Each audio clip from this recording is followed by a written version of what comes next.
The task force created in Frankfurt to scrutinize JCPS met again today. Front and center, the superintendent, Marty Polio. He was pressed about keeping teachers out of control student behavior and, of course, those school buses. WHS 1119's Alex Dieterer and photojournalist Elijah McKenzie covered this group's biggest concerns ahead of August 8th. And what did you hear from those lawmakers, Alex? Well, Doug, parents, the JCPS task force, and even the federal government are all watching closely to see how this school year unfolds, particularly the district's transportation. And everyone is asking the big question, is the district ready?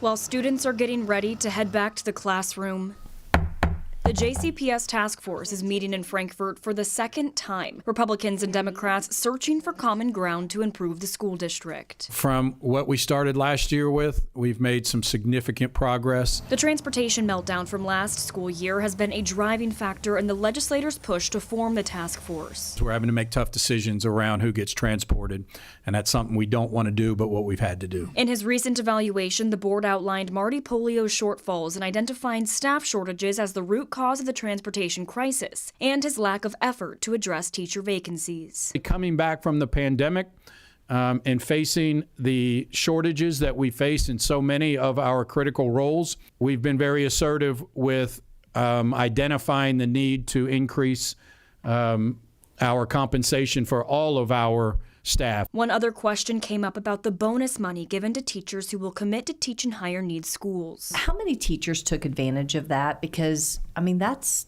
almost a lifestyle change, $8,000. Our focus was getting more people involved, but then also retaining teachers. So we did have a good number who jumped at that opportunity from the beginning. Polio said the district's retention rate of teachers is 96%. Task force member Kentucky Representative James Tipton shared a conversation he had with a JCPS teacher of 22 years who chose to retire this year. She didn't talk about salary, she talked about discipline.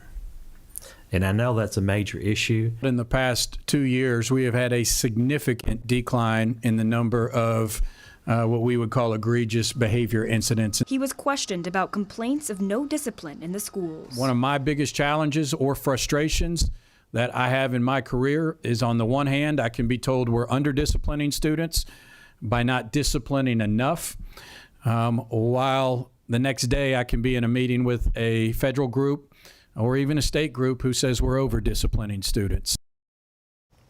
Now, again, today in Frankfurt, the task force also touched on chronic absenteeism, and they say this is something that the district dealt with from all students of all backgrounds. And with the school year starting in less than 2 weeks, all eyes right now are on JCPS.